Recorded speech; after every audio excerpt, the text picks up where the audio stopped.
Welcome to NFL Daily, where we can't wait to see what the Season 1 cliffhanger is going to be from the See You Next Tuesday crew. Yes, for the last time in Season 1. I don't know why we're calling it Season 1. It's Gregg Rosenthal, Jourdan Rodrigue of The Athletic, and Colleen Wolfe in the Chris Wesseling podcast studio. What is happening? Can't believe it's been a year. We are, kind of a year as a crew. I went back and checked, but we are breaking, at least for a few weeks. It's the NFL offseason. We've got an exciting series that's going to be coming up on NFL Daily, but it'll be a little, while before we all get back together. They'll probably be sending you around during training camp to all over the place. So I don't know when we'll be back together again. So yes, this is the Season 1 finale. Gregg, this is called celebrating an anniversary. Yes. Okay. So this is what you do. You celebrate friendship. It's been 1 year. Technically, it's a couple weeks. We're a couple weeks away. Where's our gift? I don't know where you took a couple more weeks to show up. If I remember correctly. I was giving a commencement speech to the future of this world. I meant last year, but I didn't hear about that. How was the Drexel commencement speech? Oh, it was good. I haven't posted anything yet. I'm really backlogged, so I have to go back. But it was nice. It was fun. It was good. It turned out not too bad. I got some laughs. Some of my jokes landed. Got an applause when I even went into a political situation. That was very risky, and it worked. So, paid off. Love that. Oh, that is an amazing. It's very cool. It was really life moment, and for your dad to be able to watch that, I can only imagine how proud he was. Well, and I apologize to my dad for telling him that H&M was a bookstore on campus when it came up on the credit card. Because that just, Had to get the outfit. I needed to get that off my shoulders. Honestly, that's on him. Right? I know. But it was awesome. It was so hot in Philadelphia. It was like 95 degrees. It was outside, but covered. And then they were like, okay, and here's your regalia. And it was this polyester. Oh, yeah. Would Nothing's not getting out of breathe there at or in. all Yeah. gown. And I was wearing this light khaki set, like a pants and vest. I sweat all the way through it, and then I had to give the gown back to them. Ew, gross. And I wanted to die because what was a light khaki set was now a dark khaki set in select spots. It was really cool. She's got rain. Hey, how about that heat wave across this country? Getting the toxins. No, you had a big moment. Last week I was in Massachusetts visiting my parents. I got to see my son beat my father in tennis. No, I got to see him one-on-one. They were building it up as the match of the century. My dad was very confident he could still get it done. So to see that sort of passing of the torch and my dad handle the loss just as poorly as when we would beat him as kids in doubles and stuff was amazing. How nostalgic. I love that. I was in Brooklyn. I was helping my twin sister, Maddie, the scientist. We've talked about her on the show before, helping her move. I don't recommend carrying boxes of couches up a third floor walk up, but I feel like boxes of couches. Yeah, her couch came in 6 different pieces, so each one of the pieces, goes up the three sets of stairs in a heat wave. Might I also add, but I love her. I love her. It also seems like that's the last time that'll happen. At a certain point in life, you realize, let's grow up and get some help with these moving. But I'll accept I it. was the help. You're not quite there. No, I know. I'm just saying. She did. I'm telling her to grow up, you to grow up, sister. and next time around, we're not doing it this way. I'm excited about this show. We're going to talk about what we've learned in this year together. How do you even quantify it? In terms of the See You Next Tuesday crew. It could be life. It can be football. Some of it definitely should be football, but it can be anything. Anything that you've learned over the last year. And one of the things that I've learned is we can't tape one of these shows on Tuesday without having an Aaron Rodgers story, whether it was Robert Saleh getting fired. Yep. It's Aaron Rodgers adjacent. There was all this other Jet stuff that was always happening on Tuesday. It's been a lot of Rodgers talk this offseason in general. Sure has. And so we'll just start there because that's the news of it all. But that is one thing I learned was just that Tuesday is a day to talk Rodgers, and he was on the Pat McAfee show on Tuesday. Let's listen to what he had to say. I didn't need this, I didn't need it at all. I don't feel the need to prove anything to anybody or don't have any chip on my shoulder that I need to hold on to. I don't want the attention. I know that's a narrative out there. When this is all done, you won't. It's Kaiser Sose. You won't see me. I won't be in the public. I don't want to live a public life. Promise? This sounds like a job for CJ Consulting. It does. That's Colleen and Jourdan Consulting for anyone out there that needs any type of consulting. Any type, literally any type of consulting. We got do it you. all. He says that it's likely his final season in the NFL on the Pat McAfee show. I'm pretty sure it is, and then we won't see him. And one way I think the consulting firm could make their money is say, like, if you don't like a narrative that's out there, don't say the narrative that's out there and push against it, because it makes you seem like that it bothers you a lot. Don't put on the internet that I'm mad. Yeah. The interesting thing is, so this is a man who has been in the public eye for over 20 years at this point, certainly at the highest level of the NFL, but also for other reasons, his beliefs, his personal opinions and comments that are often shared on the Pat McAfee show every week, and also was a possible and sort of leaked candidate for like a vice presidential campaign as well. So my point of all of this, I really want to know what if he's being honest here. What shifted? Because this was very much a person who was in the spotlight and wants to be in the public eye. For him, if he's being truthful about what he's saying now, I am deeply curious to know kind of what's been happening over the last like couple of months or years. Nobody watched his Netflix documentary. That was it. In his life, I'm really curious to know like what the psychological shift here was, if there indeed is one. Right. I mean, I think that going on McAfee every week is something that he's choosing to do while saying that he doesn't want the extra attention, and he goes on McAfee and talks about all sorts of stuff. So if you don't want to be in the public eye, you could just be a quarterback that doesn't do any of the extracurricular things. It doesn't seem like he needs the money or Could be Justin Herbert. Exactly. You could be a little bit more anonymous, but he is Aaron Rodgers, and that comes with the territory. He's had a great career. He's still a really good, talent in terms of when you look back at all of the quarterbacks that have played in this league, but he's so polarizing. And when he says that he doesn't have a chip on his shoulder, and he says it in a way that you are like, of course you have a chip on your shoulder. It sounds like you have a chip on your shoulder. And it's okay to have a chip on your shoulder. You're a football player. Like, you need to build those kind of like false ghosts or enemies up. All of the greats, all the legends in the sport have done that in order to push themselves into more competitive territory. I think it's fine if he had like this whole like seeking peace. I think there's like a duality happening here with him. And I'm not going to try to psychoanalyze this person, I promise. But like, I remember watching Andrew Whitworth and the preparation that he took in the offseason when he knew it was going to be his last year, and he knew that the Rams were going to try to go for a Super Bowl.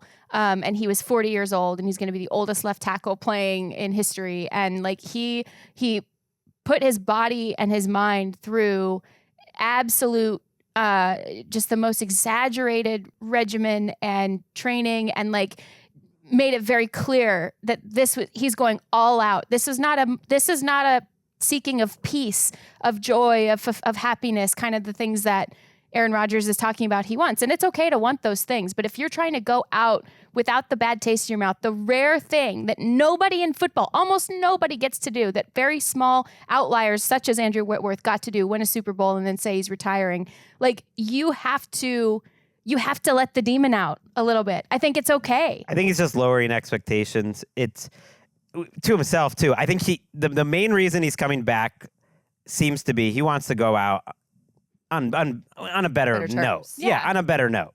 That's but fair. Yeah. he knows there's got to be part of him that's not fully confident in that because of the way that he played last year and the way it went. And so he's going into it saying this is likely my last year. Ultimately, this is kind of a nothing burger of a story because A, it would be likely his last year if he didn't play well anyways. And then B, he's saying likely. So if he play, he might change his mind because if he does play well, but it seems to be setting the expectations low enough that no matter what happens, he's going to be okay with that because he knows in his heart, like he's going to have to be okay with it. He doesn't know if it's going to go well. And it just seems like a bad way. If you're a Steelers fan and you're hearing like, this is probably it. I've only got one more. I don't really need to do this. you keep hearing that phrase that it's a cliche, but it's a cliche because it's true that like once you're already thinking about retirement, you're kind of half retired, and I just don't expect it to go well. Also, he just sounds so defeated, and in terms of just energy and people and vibes that you're putting out there, he just doesn't sound ever like he's happy. He always sounds like there's like he's just like underlying, he's just angry. And I hate that for him. And so I'm doing essentially the thing that I hate that men do to women when they're like, why don't you smile more? Like, why are you so angry? But I'm kind of like, I don't know, like if the vibes were a little bit more positive, maybe we would be more positive. I mean, everyone, like he's hanging out with the coaches. Am I going to regret this podcast? Am I listening to the Drexel speech right now?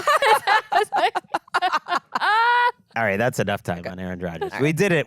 One full all season. all year long. But it is an interesting way to frame this season for Rodgers. We'll see if he makes it through. We might see Will Howard starting games by the end of the Steelers season if it does not go well. All right, what we've learned. This is very open ended. Why don't we start with Colleen? It can be anything. Okay. I will then start with defensive coordinators, new defensive coordinators, year one defensive coordinators. They made a fantastic first impression, I feel like, last year. When you look around the league in Baltimore, in Miami, in Green Bay, with the Chargers, even though Mike Macdonald is a defensive coach in Seattle, even his DC did a really good job. And all of those places, they all made a significant change to the defense. They kind of put their own stamp on it, and all finished as top 10 defenses in EPA. So when you think about what Zach Orr did in Baltimore, he made those changes to the secondary, and then all of a sudden that looked like a totally different unit. And then in Miami, after Vic Fangio, Miami, why do I do it? I don't know. In my head every time. When Vic Fangio left, just the change there, they kind of went back to basics and made things a little bit simpler. And then obviously the Chargers, they moved Derwin James around. So just all of these first-year defensive coordinators kind of made their mark on the defenses and did a really good job. So I'm interested to see how that plays with some of the new DCs coming in this year. Yeah, and I Miami. Yeah.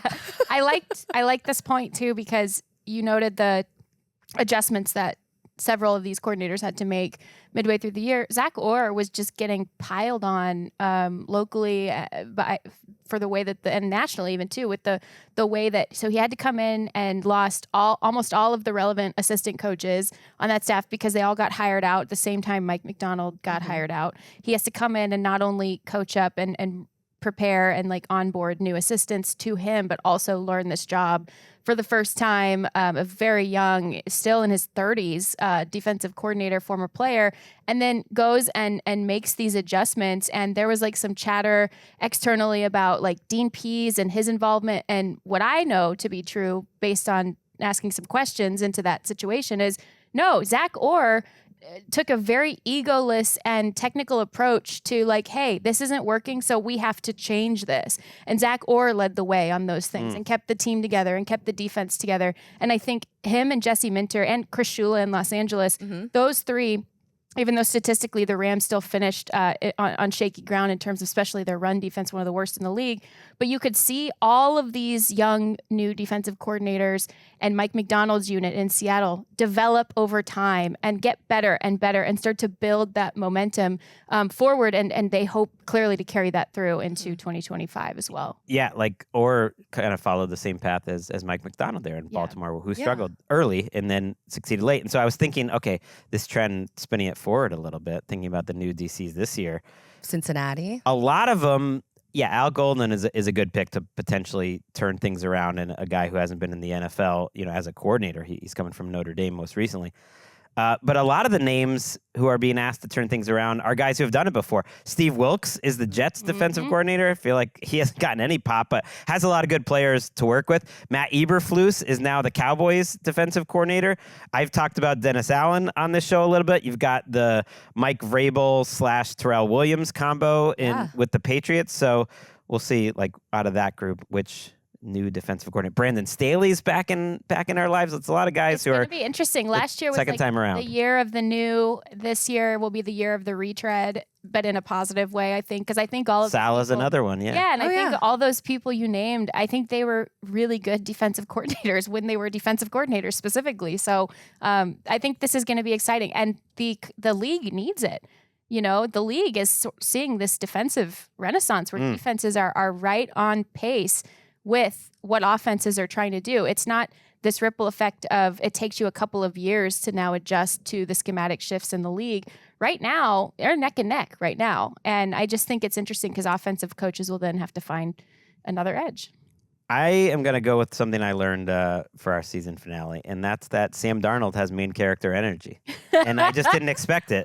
Now, how that plays out moving forward, I don't know. But he, I feel like, was the player most talked about on this show. My man. Other than Aaron Rodgers, he proved you so right and made me apologize and proved me so wrong until he didn't. And then he was like the worst of all Sam Darnolds when it mattered the most, and now it's spinning it forward.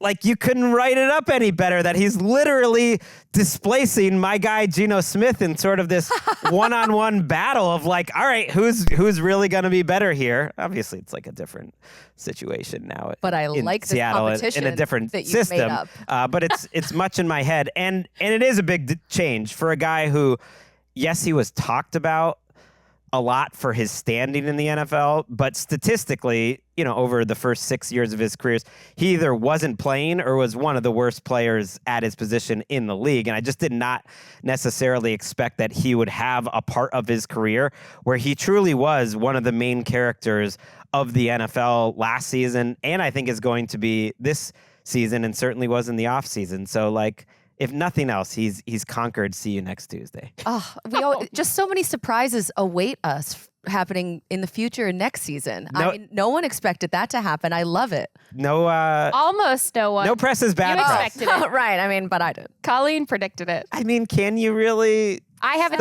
text. on Sam Darnold. I have the text. No, I know, but when he played like two of the worst games by any quarterback in the biggest of spots, can you really like stand up and be like, that was amazing? I do. No. Let's look at the full body of work, Greg.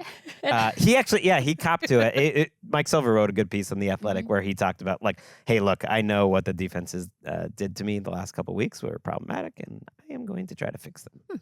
Yeah, and that kind of leads me to what I learned in my first year of See You Next Tuesday shows, which is I cannot wait for season 2 of Quarterback Island, you guys. Because, Oh my God. Because not only did I learn so much about both of you psychologically, as well as our buddy Steve Weish, but it was like such a fun year to have this type of dialogue where you're not necessarily ranking quarterbacks one after another, but talking about like the haves versus the have-nots, and like between the strong rookie seasons from several of the year's draftees, Jaden Daniels, who made it onto the island at the end of the year, Drake May entering year 2 as one of the more exciting quarterbacks in the league, Bo Nix, who got such a strong argument made for him for the island by our friend Steve Weish, did not make it on, but really could at some point early next season. And then maybe Caleb Williams also finally gets his feet under him. The year 2 quarterbacks. Oh, I want you to read Colleen's screen. I'm reading her screen right now. It says, Quarterback Island. I learned that Quarterback Island is confusing and can only exist in the Bermuda Triangle. It's It true. is confusing. It is true. And we had certain people try to cheat last year as well. We won't get into that. But I love the Greg. dynamics that we're getting into. Like, I think we're in like this golden era of quarterbacking, really. I think that we're seeing so many ways to do this, so many ways to do this job at such an elite level, at such an exciting level, despite the fact that passing is down across the league right now. It's so much fun because you have this like dichotomy of these second-year players that are coming in that are very, very, very exciting. Mike Penix, I've talked a lot about him as well. And then you have like the old guard, a guy like Aaron Rodgers, who we have talked about almost every week on this show, who is trying to go out on a positive note, you also have like old badasses like Matthew Stafford, like Geno Smith, who one of whom Geno is on a new team and trying to really leave his mark there. And Matthew Stafford, who's trying to go out, on a Hall of Fame note. And I just think this is going to be such a fascinating year of quarterback play. Cam Ward coming in. It's just going to be really, really fun. And I learned that as chaotic as this show can be, and as some people betray me to my core, with their cheating, it's What cheating was Greg, there? she's looking at I you. don't remember this. I don't remember any two cheating. words: ripcord. Ripcord. I mean, the rules are all very complicated. They're nebulous. Like no one even remembered the rules in the moment. We will have to clarify. Yes. So if you missed QB Island, it is the exercise where we keep the very best quarterbacks in the league on the island. Who defines the position? Started out at 12. We reduced the number at some point. I don't remember how much too. And that was one of my takeaways too. I guess how could it not be QB Island? Was that a quarterback can be unworthy of QB Island, and you can win a championship with him, which is really. And I don't think. I actually don't think that those things can. That they are necessarily at odds. It's just been a while, so we feel uncomfortable with that. But I don't think over the course of the regular season, which is the last time we had done Quarterback Island, that Jalen Hurts deserved to be on there. And if we go through historically, it used to happen more often. So I went through this century. You did? Oh, good. Okay. In a fictional world where we were doing Quarterback Island back then, I found 7 or 8 guys who won the Super Bowl that wouldn't have been on Quarterback Island their season. Nick Foles, of course, wouldn't. Doesn't mean you're not playing great when you win the Super Bowl, because Jalen Hurts played his best in the playoffs. At the very least, he's on a dinghy next to the island. He played his best. If he had played like that all season, he was there. Peyton Manning in 2015 wouldn't have been anywhere close. Joe Flacco, again, absolutely incredible in the playoffs, but he would not have been on Quarterback Island. Eli Manning had a really bad 07 before that run that he had. He was kind of incredible in 11. I'll give him that. And then Brad Johnson in 02. Whatever the Ravens were throwing out there, Trent Dilfer by the end in 2000. So it happens. And that's my way of defending Jalen Hurts not being on Quarterback It's almost like Quarterback Island, as opposed to the typical rankings so often released, is a much more nuanced and valuable vessel by which to discuss the absolute range of not only quarterbacks, but the teams around them in a way that does not limit them into one thing or another or a box with a number next to it, but instead an island party. An island. Yeah. That said, if he had been playing where he would have earned for sure. the box at 6 by most metrics, he would have been on the island 3 years before when they made the Super Bowl. Yes. I do feel bad about that. I mean, well, he's a shoo-in for our first vote, honestly, for this next season. That's true. He will be on it. All right. I mean, Well, but tell everyone on the island. Someone's going to be off. Sometimes he's coming. A quarterback can be, a facilitator, a product of the people around him. Lean on them. And the running game. Are you saying he's a system quarterback? I mean, I'm saying they built well around him. Let's take a quick break. We'll go do some more lessons from this season after this.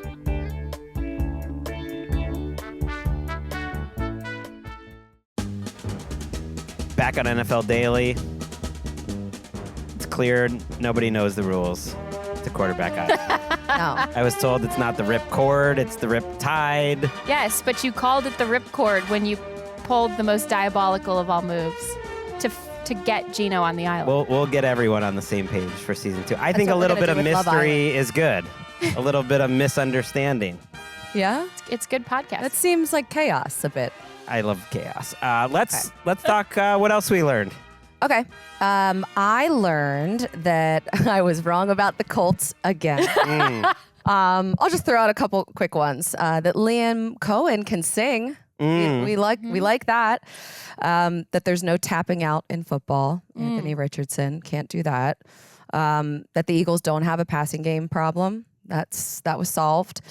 Jourdan, They were 14th in DVOA in the regular season. Jourdan, I learned that you're a gamer, right? Didn't you talk about some video game one episode? No? What? Wasn't it All right. It's like soft Eric. learning here. It was Settlers of Catan. A board game. Oh, Settlers of Catan. she's a gamer, everybody. Yeah, old school, I on didn't a board. know. I had no idea it was a board game. Okay, scratch that one. Weirdly, that actually makes you seem way cooler that you didn't know what Settlers of Catan I don't was. know. Yeah, and we're still learning. Yeah. Right. Okay. I learned something about you What? this year, Colleen. What? I learned that by any means necessary, if I have the opportunity to tee you up to roast the New York Giants, I have to take said opportunity. So, Colleen, while I have you, Yeah. do you have any comments about the New York Giants? Well, I actually learned that the Giants fans need a lot of self-care. And whether that's like going to Belmar, the beach, or Asbury Park, just there's been a lot of L's that Giants fans have taken this year. And I'm worried about you guys, honestly. Like, I want the best for you. Saquon Barkley, the Eagles winning the Super Bowl, Daniel Jones getting cut despite that large, guaranteed contract. Just so many things. So maybe take a book. No. Oh, you could take a book out of the Eagles library and maybe read a little Inner Excellence, see where that takes you. Not the Giants fan strengths. No. Reading. Oh, geez. okay. I didn't say that. Too far. Greg, how dare you? Too come on, these far. are people. Also, I learned that Jourdan tries to suppress her dark side, but it's way more fun when she embraces it. Yes, I love it. I like that. And she's got a lot of problems with your tumbler over there, that thermos. Can No you, comment. Can you I tell? do. I hate it so. It's just okay. So Greg, we've been on a journey. He has a new tumbler today. Yes. We've been on a journey because they're off camera behind the screen that we're looking at right now. There is a large Stanley. Should I go get it? I'll get Right? it. You should, yeah. There's a Keep large talking. Stanley. It's a great. Yeah, Stanleys because are this is amazing. fascinating stuff. It's Well, you're just mad because you've been noticed doing all of these things, right? So it's massive. It's a great Stanley. Now I will say it has not been washed. It also had That's a not lid. true. I've watched it in the sink there. They have the little soap in the. It had a thing. lid with a straw, but Greg removed the lid with the straw because he felt that sipping out of a straw was infantilizing. So then now it's been this open container just sitting here that he leaves in the studio, and it drives me absolutely insane. It drives me nuts. That So it's the just fourth this empty, member though, of isn't it? our See You Next Tuesday Is it crew. empty? It's just this thing Empty. that sits here with no cover. It's open and it just sits here in the studio. And it's just like, it's not, I mean, if you look at it, She's it's got a not, lot of problems it is with not it, right? clean. Right, but why would that be interesting to the listener? Because Colleen brought it up as something she learned about you. Yeah. Are you Something I learned about both of you today. Are you I mean, you're taking shots at what was a gift from my wife. it is a great gift. Yeah. A Don't look at Stanley- me. Yeah. I'm the Stanley is messenger. awesome. Your treatment of the Stanley is what I have. What an am issue I going to do with it? Wait, Leave give it that- give that in to a your wife. glass case or something? What are you supposed to do? You're supposed to take care of it. I wash it. They have the little Where's the lid? soap thing. Does that look clean to you? Got rid of the. That's questionable. Top is It will not be used anymore though because Jourdan has replaced it, which is controversial. like but that this one. is a beautiful. It doesn't have. Okay, I looked Beautiful for thing. I looked for one without a sippy straw, Greg, because you went on a whole rant about how infantilizing the sippy straw was. It's so good. I can't wait to use. It does. There is something about sucking out of a big straw. As an wow, adult. what? It just seems like infantilizing. It's like what babies do. Right, an infant. Yeah. Yeah, that's the root word. Anyway, the run game has been revitalized. Yes. The revitalization of run games in top offenses across the league and how offenses all over not only are running the ball more, but they're doing it more successfully and they're using it as an emphasis to develop more chunk plays. And we just haven't seen it at the rate that they did it last year in a while. Yeah, I love this. I had something on this too about what we learned. We learned something about where scheme is going every year, and that's what's so fun about the NFL is it changes faster than ever. And this year and last year as well, it certainly did. I think we learned right now exactly where we are in terms of the constant cyclical nature of the league. It's almost like if you were just going to draw a giant circular timeline and have these little flashpoints on around it like a clock. where we're at right now is passing is down, the revitalization of the run game, like you said, Colleen, and the shift toward larger personnel, particularly on the interior of the offensive lines, and a more diverse running scheme than ever. And so what I think NFL teams, which are led largely by offensive-minded coaches and helmed by better quarterback play than we've seen in decades, if ever, in the NFL, I think that they're not going to be able to take this. They're not going to be able to bear it, that passing is down. And I think that you're going to want to see them want to keep the physicality that they've established with the run game, which will lead to another point in the cycle that we have seen return over and over, which is the resurgence of multiple tight ends. You saw how teams drafted this year, bringing in one or two or adding a dynamic pass catching tight end to their roster, especially as early as some of these tight ends and like joker tight ends went in the draft this year.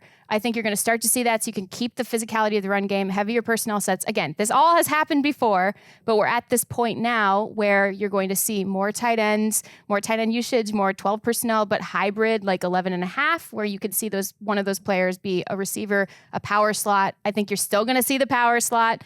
And then, of course, defenses react. We started seeing, 3 safeties being used all over the league. Last year, you mentioned Derwin James earlier, Colleen, started seeing especially these ascending young coordinators using their safeties in particular close to the line of scrimmage in the box while not sacrificing, the extra players defending the pass.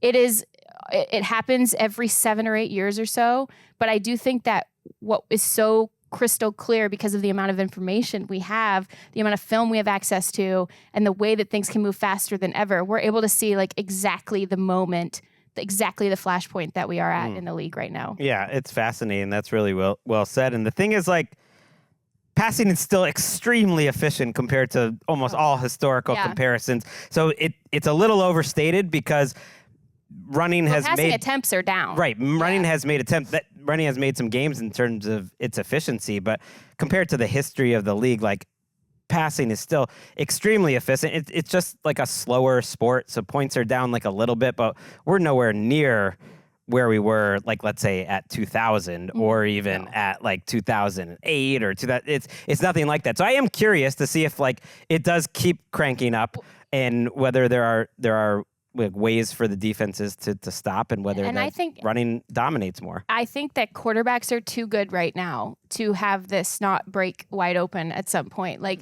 teams want their quarterbacks to run their offense. They want to pass the ball. Coaches, offensive-minded coaches cannot stand to not pass explosively. Like, they have to do it.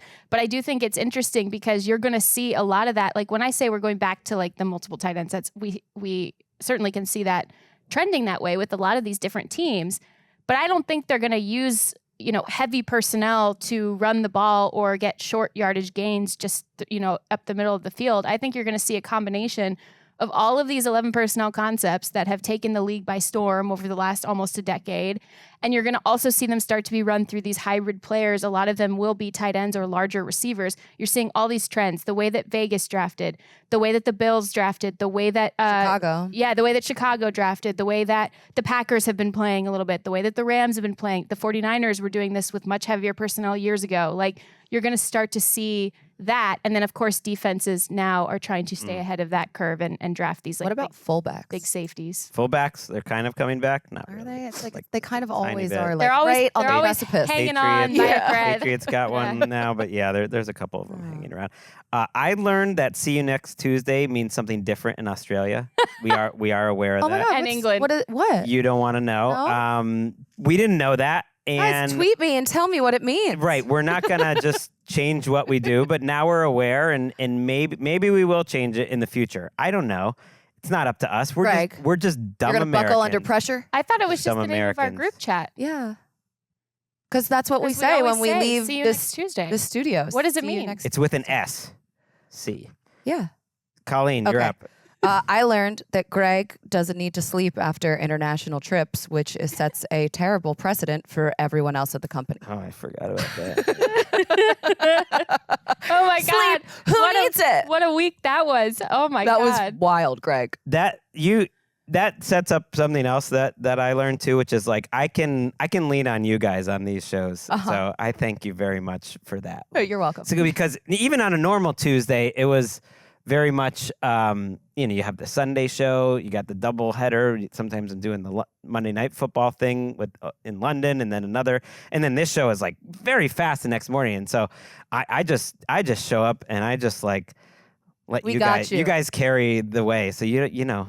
It's very, it's like I'm like in that case, it's like a bad Jalen Hurts game, and you guys are the offensive line. Thanks and for Saquon putting in the Barkley effort. and AJ Brown, and you guys are just carrying me. On that note, though, I will say one thing I've learned from the both of you is like the discipline and infrastructure of preparation, of work, of being. I mean, you guys should see. You've seen him, Greg, but the listeners, you need to see Colleen's notes at some point because there are pages. I mean, the preparation. I You too, though. Well, I love being around people who work so hard. Like I love that, and I know I'm being overly earnest, whatever. But like, I have learned that from you. I've learned courage from you. And I've learned discipline and like how to push and innovate from you. And that's something that's been so cool for me this year is just getting to be around you guys every week. Oh, Jourdan, that's so sweet. You're too nice, and now I think we've reached the part of the made show. Greg feel really I know. uncomfortable. I always learn new words from Jourdan, and I'm always like, "Ooh, I want that one. I gotta work that one into the lexicon. That's a cool word. Like, what's that one?" So yeah, it's been a real learning experience. It has been amazing, and this little tumbler that I put water in. What do you call it? I don't know. It's a bottle. It's symbolic, and it came It's with a bottle. card. It's tantalizing. Cards were a big part of the year because we learned from our listeners that was one of my favorite episodes. everyone when you deserves a got your Christmas card. Oh my we did it God. 2 episodes. Everyone deserves a Christmas card. So if you want to start sending your holiday cards to Colleen Wolfe, care of NFL Network, in Please Inglewood do. early, you can start sending them now. But that was very nice. Yeah. And Right, Jourdan Christmas in July. Jourdan gave a card here. With the tumbler. Yeah. With the tumbler. Well, so just to be clear to the listener, I know we joked about the tumbler, the grossness of the old one, the way that it was treated. It's a great gift, but the mistreatment of it bothered me. So we have one without a straw and with a lid. And it was a part of a thank you gift to Greg. Okay, and you guys suggested to read this. Yeah. I don't On air. actually. I want to be clear. I don't quite remember what I wrote in it. So I don't know. You said at the I risk thought of this would be being cute. earnest, but no, this Tuesday has been a beautiful oasis of great vibes and Aw. picks me up and has been really fun, and we're gonna do it again. And there is no We're gonna run it back. there is no cliffhanger here. Jourdan, you're gonna be back, and Colleen, I'll be back. you're not going anywhere, so we'll get to do this all again. There Yeah, really is no see you dramatic next cliffhanger. Tuesday, like Yeah. season 2. You get. Are you sure you want me to read I don't this? know. Let me read it first to make sure what it's Oh, said in it. I'm sure it's great. Oh yeah, you could read this. Okay. Yeah.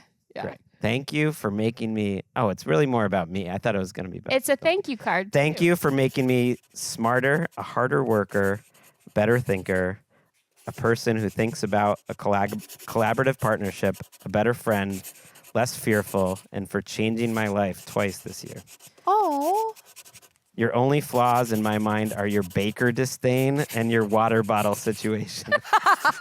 Luckily, I can fix one of these issues. Cheers to the future, Jourdan. oh, Very sweet. what a season one Thank this you. was.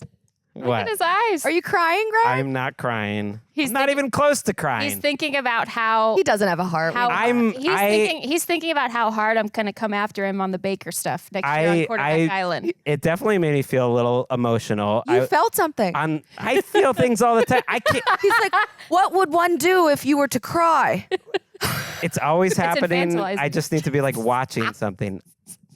Have you guys watched The Pit yet? I feel like I'm No. watching The Pit. I am at a permanent state of like there are just kind of tears sitting there, and then every 15 minutes or so, because it's like life and death all the time. Did Greg tell you It's what good. one of the things he learned about me this year is that I schedule my cries? What? Like I do a real good reset cry. Like I'll read a book that's like really, really sad, or I'll That's watch. crazy. I do a reset. It's like I schedule it. It's on the calendar. Girl, I don't need know? to schedule my cries. They just come naturally.